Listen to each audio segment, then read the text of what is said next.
This month has been a real roller coaster, man. First, it was like a leak that got deleted for May 18th. Then we get random news that no, it's coming out in like 2 to 3 days. I'm not complaining, but we went like a while without no news, and then bam bam, too much news, and then a chapter. But the big thing is we got a new artist in addition to the start of volume 6. So let's talk about the art for a bit, cause that's a thing that's new to almost everyone, right? The credits go to Hart. So that's the best I could tell you. That person either lives underground or something, cause you can't find shit on them. I don't even know how they got this job. I found lawyers and truck drivers, but I can't even find one artist with the name. Anyway, the art itself is great. I love it, but I made the mistake to check Reddit and I saw someone complain about too many triangles. Too many triangles when this image exists from season 5. When it comes to complaining about things, everyone just gets dementia. It feels like sometimes it's hard to accept change when you're used to something for so long, but as soon as I started reading this chapter and saw the differences in body structures and the subtle glow around characters, it felt kinda nice. It was exciting and I'm ready for the war in this exact style.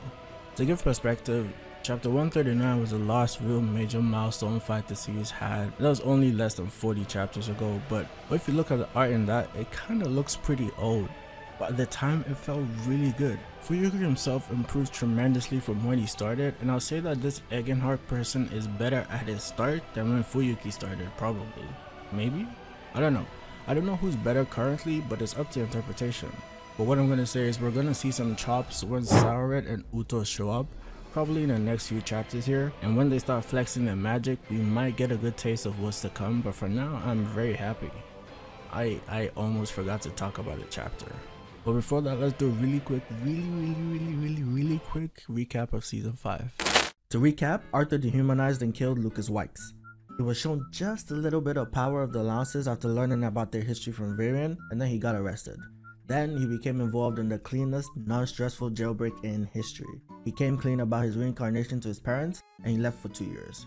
We met Kezis, Lord of Ephiatus, and Arthur started his training with the gods with Corgi and then Tacy. At this point, he was about solid dark yellow stage, but advances to light yellow afterwards. He fights a possessed Titan cub and then gets fed the core by Winsome after he passed out, and then advances to the silver stage, but not before learning a new way to hurt himself with Mirage Wall. But that actually led to him meeting Lady Meyer, who teaches him shoddy lessons about ether, but it does still help him in the meantime with how to interpret mana, and then he meets the creator of his sword, Ven. On the other side, Tess is trying to be useful by trying to join the war, and she fights her granddad, and after losing to him, he says yes, you are ready. And she somehow manages to lead a team, maybe because she was under the teachings of Aldir and Veri for a while. And that captain in the time Arthur was gone finds out that Lakria has ways of transporting battalions to their shores, and they may not just be dumb monsters. A while later in some caves, Tess's team tries to battle a monster that they honestly would have died if they ever saw, but Arthur was just casually sitting on its corpse while waiting for them. He goes back to the council to help strategize for the war, and then Cynthia gets killed under their noses while an armada of ships approaches. Now, after what felt like, 5-6 years, we finally start book 6. And the first shot is a landscape of a modern day city that looks neon lit, with 2 boys stealing infinity stones. They weren't casual thieves, but they were just doing it to try to help the orphanage that they stayed at. They went to pawn the stolen items at a shady place, and Gray found a book that would teach him the basics of Ki, which would help him in 2 lifetimes actually. Now eventually a few guys from the shop followed them to try and rob them, and these were the 2 that they saw as soon as they entered but paid no attention to, so who knows if they wanted to steal the money they got for themselves or for the shop owner. This was the first sort of action scene we got in the season, and it was okay, not much happened, but Gray did this superhero landing and this guy had an evil face molester kind of vibe. That kind of creeped me out, but when I saw it I was like, oh my, I cannot wait for Uto.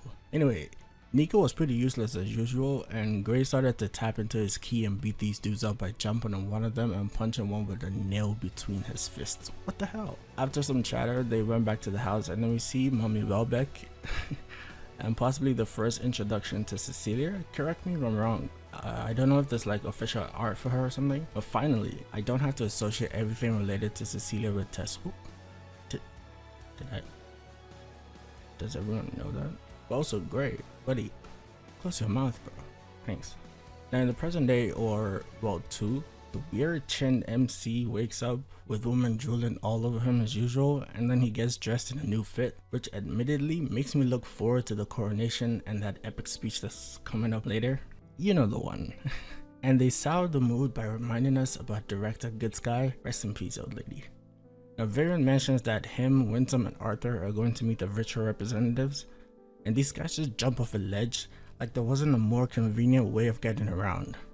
But I won't complain because, as is the norm, whenever the art in Tbate updates, so does Sylvie's form. And she kinda looks hella nice here with the purple eyes. Cause yeah, I had to check, her pupils here changed. They used to be golden, and now it's purple. And they glow purple as well, probably to symbolize the ether. And I'm gonna show you how Sylvie looked when she came to battle Lucas. And then look at her now. She kinda looks like one of the Signet dragons from Yu-Gi-Oh! 5Ds. I don't know which one, but it could be like Blackwing Dragon or some shit. I don't think this was a bad chapter at all. It felt like the usual length of a Tbate chapter that we get, and it went by pretty fast. For some reason, they chose not to mention the lady's name. Maybe there's gonna be a change in events that leads to the tournament down the line, so it's gonna be important. But as far as the flashback section, it was pretty much okay. A lot of the stuff omitted is usual novel chatter and fluff, although a few more location designs would have been nice. However, if there are any Harry Potter fans here, do you remember this? Did you put your name into the goblet of fire, Harry? Dumbledore asked calmly. Harry! I protest! Harry, did you put your name in the goblet of fire? No, sir. Yes. Tbate has its own version now. But Virion wore a simple black robe as he was still in mourning after director Cynthia's murder. It's gonna be a long season, lads. So get ready!